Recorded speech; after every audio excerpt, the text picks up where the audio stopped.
ناظرین السلام علیکم۔ آج ہم رسول اللہ کی زندگی کے بارے میں کچھ جاننا چاہیں گے۔ موجودہ دور میں دین کا نام لینے والوں کے لیے عرص حیات تنگ کیا جا رہا ہے اور ان پر تہذیب و تمدن کے نام پر فلموں اور سیریلوں کے ذریعے بت پرستی اور شرک کو اپنانے کے لیے مجبور کیا جا رہا ہے، اور مسلمان اپنے اصل علم قرآن اور رحمت عالم سے دور ہوتے جا رہے ہیں۔ اسی لیے اب ہمیں اپنی اصل کی جانب پلٹنے کے لیے رحمت عالم قرآن اور رحمت عالم کی جانب آنا ہوگا۔ اسی لیے اب یہ سلسلہ رحمت عالم اور صحابہ کے نام سے ایک سلسلہ شروع کیا جا رہا ہے۔ آج ہم رحمت عالم کی بعثت سے قبل دنیا اور اب کی حالت کا نظارہ بھی کر لیں گے۔ ساری دنیا کا مرکزی علاقہ مکہ معظمہ ہی ہے۔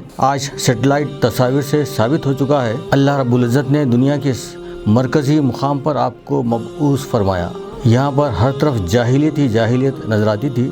یہ لوگ آزاد تھے اور ان میں کئی قبیلے تھے۔ ان کی آزادی تو خود مختاری نے انہیں خود سر بنا دیا تھا، کیونکہ وہ اعلیٰ و عرفہ تہذیب و تمدن سے ناآشنا تھے۔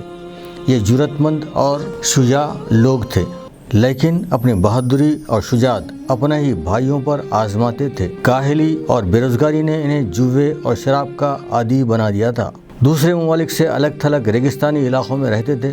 ان کی زبان نسل بے شک کھری تھی، جھوٹ نہیں کہتے تھے۔ عرب زبان کی فصاحت کا خاص خیال رکھتے تھے اور یہ بول چال میں بھی اسی طرح استعمال ہوتی تھی۔ اس فصاحت اور بلاغت کا استعمال خود ستائی میں یا دوسری قوموں کی تحقیر میں کیا کرتے تھے۔ یہ اپنے فحش کارناموں کو مشتہر کرنے کے لیے زبان کی ساری طاقت خرچ کر دیتے تھے اور مدعیان شرافت بڑی دلیری اور فخر کے ساتھ اپنی بیٹیوں کو زندہ زمین میں دفن کر دیتے تھے۔ جہالت نے ان میں بت پرستی کو رواج دیا تھا اور بت پرستی نے انسانی دل و دماغ پر قابض ہو کر ان کو توہم پرست بنا دیا تھا۔ فطرت کی ہر ایک چیز، پتھر، درخت، چاند، سورج، پہاڑ، دریا، موذی جانوروں کو بھی وہ اپنا معبود سمجھنے لگے تھے۔ اس طرح خدا کی عظمت و جلال کو فراموش کر دینے کے ساتھ ساتھ خود اپنی قدر و قیمت کو بھی بھول چکے تھے۔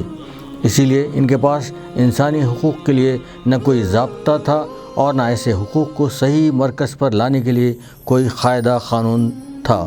چنانچہ قتل، رہزنی، حبس بیجا، ناجائز تصرف، مداخلت بیجا، عورتوں کو جبراً یا بہلا پھسلا کر بھگا لے جانا اسی شجر کے ثمر تھے، یعنی پھل تھے کہ بت پرستی نے ان کی نگاہ میں سب سے زیادہ حقیر ہستی انسان ہی کو بنا کر رکھ دیا تھا۔ عرب کے جملہ اقوام چند ایک کو چھوڑ کر سب ہی لکھنا پڑھنا نہیں جانتے تھے، فنون سے عاری، تمدن سے ناواقف، مصالحت اور معافی سے ناآشنا تھے۔ ان جملہ عیوب کی وجہ سے عرب گویا جملہ مذاہب باطلہ اور تخیلات کی برائیوں کا مجموعہ تھا۔ اس سے سامعین یہ محسوس کر سکتے ہیں کہ ان کے درمیان نبی صلی اللہ علیہ وسلم کا کام کس قدر مشکل تھا۔ چنانچہ آپ صلی اللہ علیہ وسلم نے قوم کو سدھارنے کے لیے بڑی خوش اسلوبی، صبر، استقامت اور تحمل سے کام شروع کیا تاکہ تہذیب اور تمدن اور درست علم و اخلاق کو پھیلایا جا سکے۔ کس طرح آپ صلی اللہ علیہ وسلم نے ملکوں کو ایک بنایا، کس طرح انسان کا درجہ بلند کیا، کس طرح توحید کی اشاعت کی اور انسان کے دل پر عظمت و کبریائی ربانی کا نقش قائم کرنے کے بعد کس طرح جملہ اشیاء و اسباب کا خادم انسان ہونا ثابت کر دیا۔ رسول کریم صلی اللہ علیہ وسلم نے کس طرح نسل اور قومیت کی خصوصیتوں اور ملک و مقام کی حالتوں، امیر اور غریبی کے امتیازوں، فاتح اور مفتوح کے فرق، مختلف زبانوں، مختلف رنگ و نسل سے قطع نظر کر کے کیسی خوش اسلوبی سے سب کو دین واحد کے رشتے سے متحد و مشفق، یکساں و مساوی، ہم سطح و ہم خیال، ہم اعتقاد و ہم آواز بنایا۔ اور جب وہ اس عظیم الشان کام کو انجام دے چکے، بندوں کو خدا سے نزدیک اور قوموں کو قوموں سے قریب بنا چکے، نفرت اور عداوت کی جگہ نفرت و اخوت کو بٹھا چکے، ظلمت اور جہالت کو نکال کر ان کے دل و دماغ میں نور صداقت و علم کو متمکن کر چکے، تب کسی فارغ البالی، کشادہ پیشانی اور مسرت کے ساتھ اس دنیا سے رخصت ہو گئے۔ نبی صلی اللہ علیہ وسلم کے عظیم الشان کام کا اندازہ اس بات سے بھی لگایا جا سکتا ہے کہ نظام کفر و شرک آج بھی وحدانیت کے علمبرداروں سے لرزہ براندام ہے، اسی لیے وہ اپنی شیطانی خواہش اور مشرکانہ اعتقاد کی بقا کی خاطر وہ وحدہ لا شریک لہ کے ماننے والوں پر دنیا بھر میں ظلم کرتے ہیں، باوجود اس کے کہ وہ ایک خدا کو ماننے والے یہود و نصارہ بھی کیوں نہ ہو۔ اسلام اور مسلمانوں کو نیچا دکھانے کے لیے انہوں نے مشرکین کے گود میں بیٹھنے کو ترجیح دی۔ یہ ان کے عقل کی شرپسندی ہے، حالانکہ ان کے صحیفوں میں موجود ہے کہ پیغمبر آخر زماں کے ظہور کی کیا کیا نشانیاں ہیں، لیکن اس کے باوجود وہ اپنی ہٹ دھرمی اور شرپسندی پر قائم ہے۔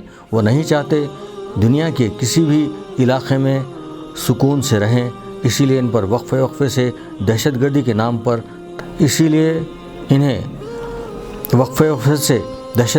پر تنگ کرتے ہیں، قید و بند کی صعوبتوں کا ان پر پہاڑ توڑتے ہیں۔ اس کے باوجود اس قوم کا کچھ نہیں بگڑتا ہوا دیکھ کر سیخ پا ہیں اور غصے سے پاگل ہوتے جا رہے ہیں۔ حالانکہ مسلمانوں نے ابھی اپنے اہم فرائض اور دفاع کی جانب مجموعی طور پر توجہ ہی نہیں دی، تو ان کی بوکھلاہٹ کا یہ حال ہے کہ وہ ہر روز کسی نہ کسی بہانے سے مسلمانوں کو جیلوں میں بھیج رہے ہیں۔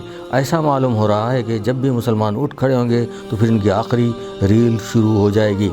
نظام کفر کے شیطانی دلال ہر قسم کے مکر و فریب اور سازشوں کو بروئے لا رہے ہیں، یہاں تک کہ وہ اللہ کے گھر میں داخل ہو کر پوجا پاٹ بھی کرنے لگے ہیں۔ اب یہ اپنی آخری حدوں کو پار کر رہے ہیں۔ انصاف کے نام پر مسلمانوں ہی کو الٹا کٹہرے میں کھڑا کیا جا رہا ہے۔